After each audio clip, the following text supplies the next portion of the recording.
So let's hear a little bit more on some incredible success stories from the AI Skills Coalition. So it's a real pleasure now to introduce someone who will then introduce some more people in a beautiful kind of cascade of talent. Please join me in introducing for the AI Skills Coalition success stories. It's Bolor Erdin Batsangel.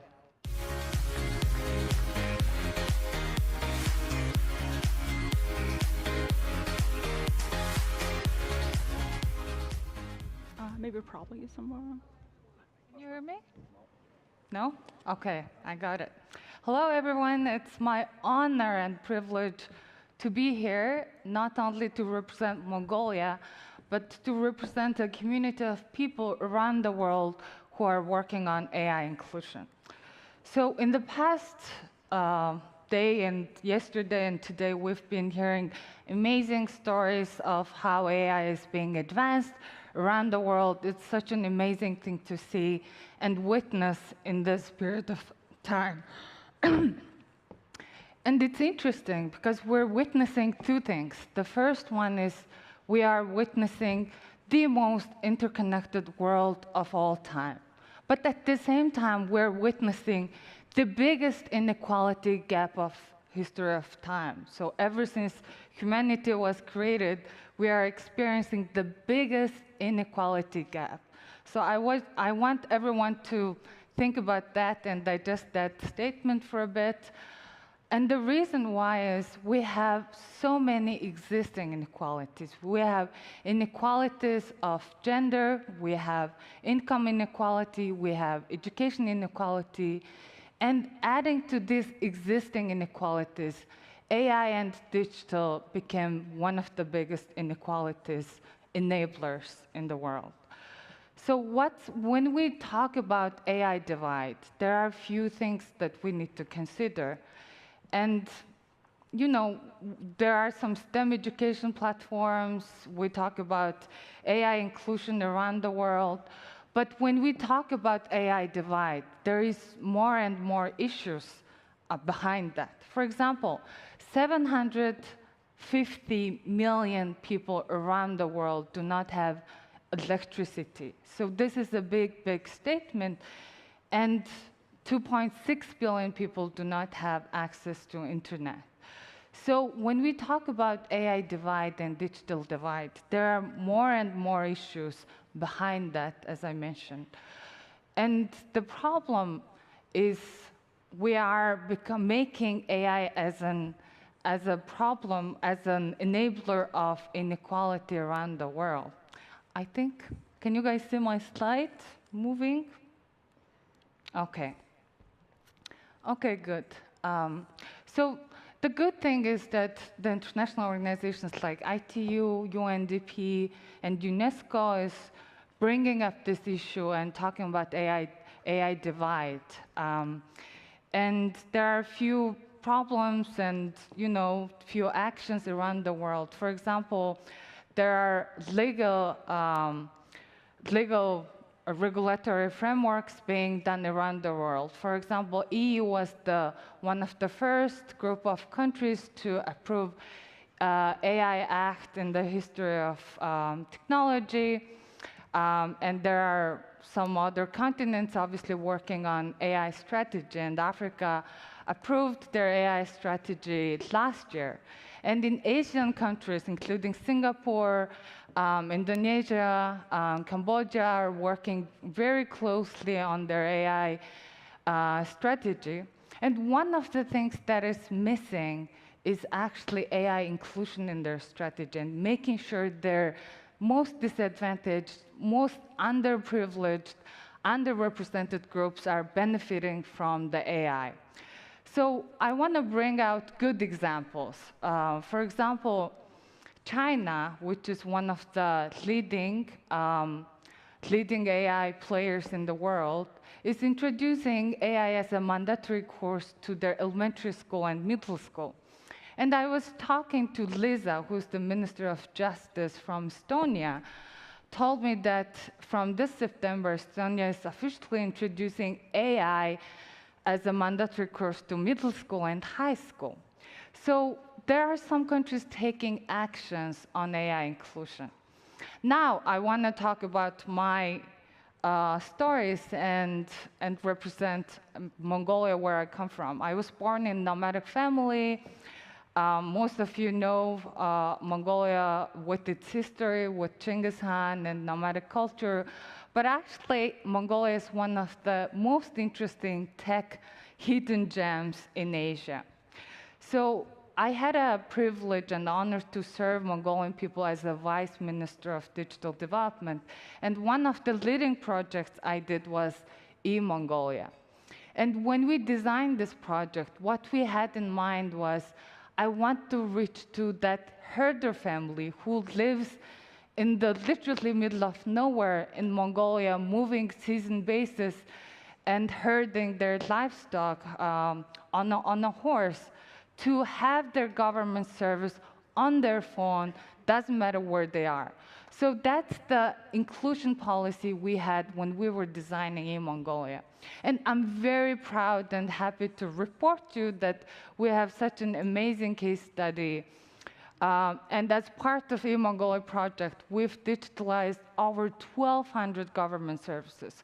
So that herder family can register their company in the middle of nowhere. I don't know, maybe they're herding their horses, raising their horses. Doesn't matter what they're doing, they can get their government service. And we have 84% of the government services delivering nationwide. And more than 90% of Mongolia's population is actively using e-Mongolia platform on a daily basis. And as a result, we save 30 million US dollars every year, and we save 3.1 million paper every year. And for us, who lives close to the environment, it's very important that we are saving trees. So now, one of the issues is, how do we ensure AI inclusion around the world? And I want to talk about a few projects that might seem very small in scale, but has big impact. So I run AI Academy, which aims to create AI education accessible to everyone, not only in Mongolia, but everywhere. So the problem after electricity, after infrastructure, after digital connectivity around the world is lack of teachers, lack of STEM education, lack of high quality skilled people who can teach our kids, who can teach our sisters and brothers AI skills. So this year we launched as part of AI Skills Coalition, a national AI campaign where we aim to train 500 teachers in Mongolia. So these teachers come from 330 villages of Mongolia. They come from 21 provinces of Mongolia. They come from the most underrepresented groups of Mongolia. So this project will go on over the period of 5 years. This is the first year we're training 500 teachers and 50 AI engineers. And we're building AI community in Mongolia.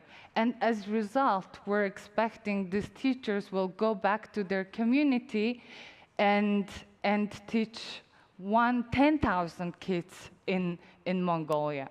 So now I would like to invite one of my very proud girl who is part of the Girls Coding program that we run for the past 5 years. So her name is Naren Jargal, and she's here to present 150 girls who were part of this program, who come from nomadic family, who come from disadvantaged and underprivileged families.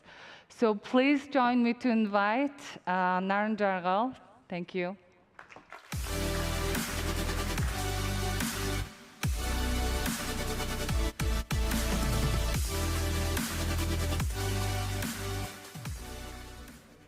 Hello, everyone. It's my honor to be here today. My name is Naren Jargar, and I proudly represent 150 girls whose lives have been profoundly transformed by the Girls Code program. Join me as I share my journey, a journey that took me from a small province in Mongolia to studying software engineering abroad. I'm from Hot Province, 1,500 kilometers west of Ulaanbaatar city. Growing up in a rural area, I had almost no access to computers. And to me, tech felt like a word meant for boys. But today, at I study software engineering at Sungyunghwa University in South Korea, one of the top 100 universities in the world with a full merit-based scholarship. I was Thank you. I was also awarded with Global Korea Scholarship and even had the chance to do an internship in tech. And none of this would have been possible without Girls Code. In many parts of Mongolia, coding is still seen as a thing for boys. There are no computer classes, no female role models in tech, and not many spaces for girls to explore these fields. But Girls Code changed that. It gave girls like me the chance to learn, lead, and believe in ourselves. With our 3,000 applicants and only 30 participants, I wasn't confident I would get in. At first, I hesitated to apply, also because I didn't know anyone in Ulaanbaatar city, and I wasn't sure where I would stay. But once I found out the program provides full accommodation and meals, I applied. And that decision changed everything. For 2 months, we lived and learned in a fully supportive, inclusive environment. Just in 2 months, I learned more than I ever thought was possible. We completed our 320 hours of programming, learning Python, C++, JavaScript, and some other languages. I built several small projects that helped me apply what I was learning in real time. One of the biggest lessons was learning how to work in a team.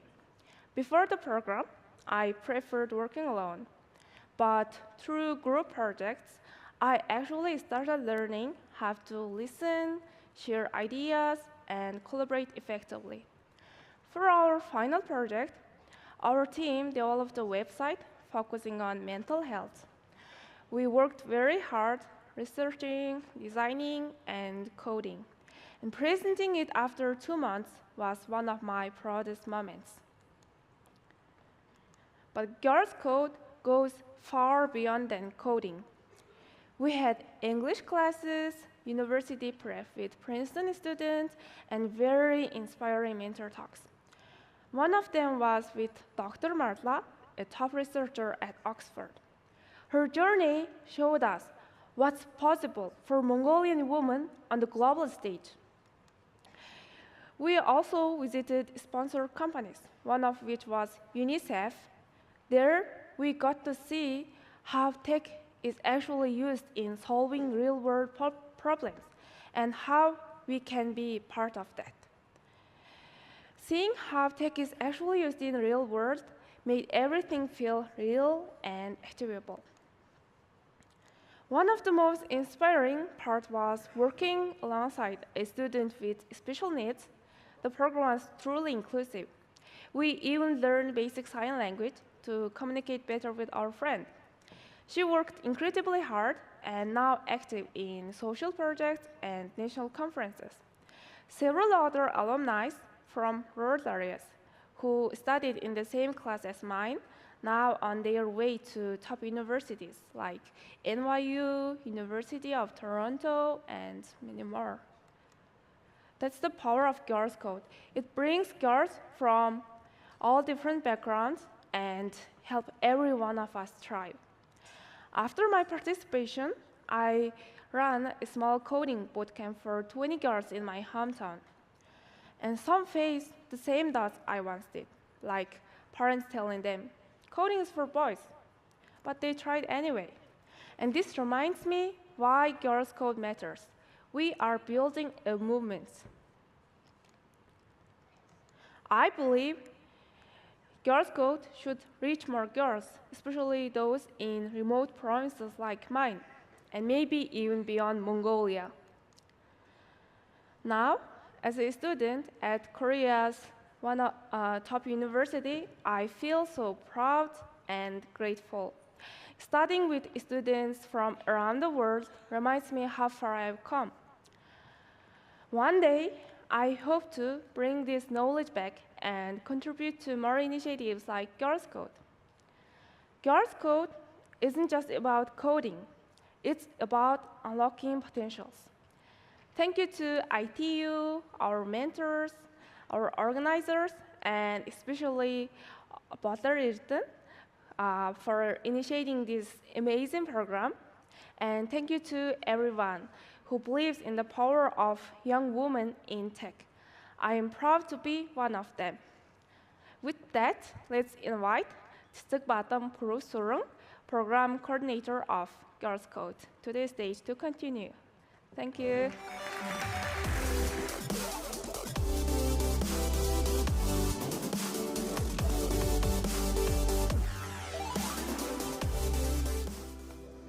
So we heard great story of Naren Jargal, how she made her way to study software engineering at one of the top universities around the world after graduating from a Girls Code program.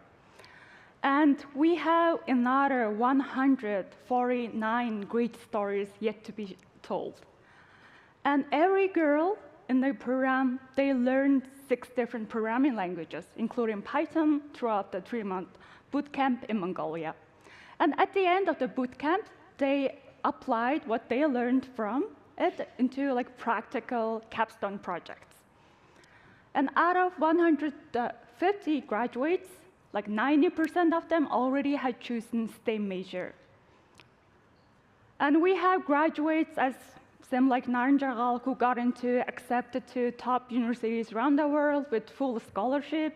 And we have graduates who won international coding competitions.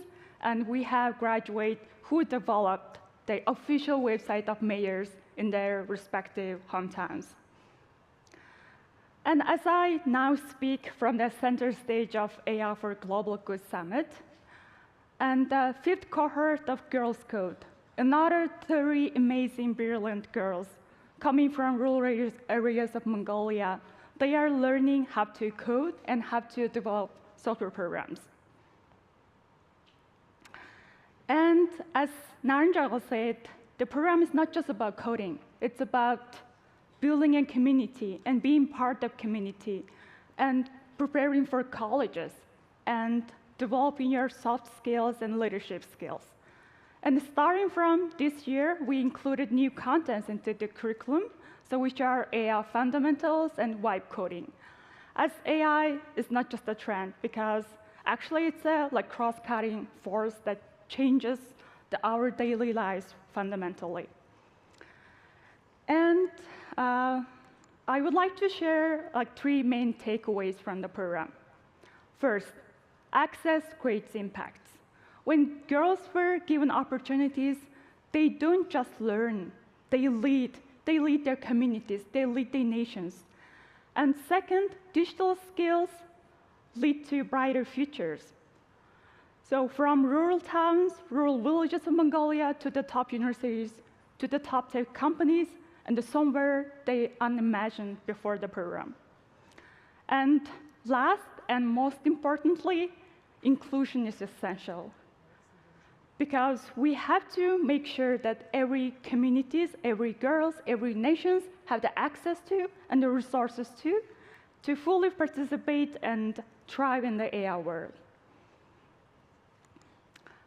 And last 2 days, we heard a lot of speeches, heard a lot of great journey from brilliant speakers. The one thing I noticed from last 2 days, the word was repeated significant amount of time was AI inclusion. Everyone talked about it fully, to some extent, to full extent. So I want you, every and one of you in this room, to join our AI inclusion journey to make a better world where AI education benefits all. Thank you. Thank you. Oh, yes. Thank you so much. Yes, I never touch the clicker. I always let somebody else do that. They know what they're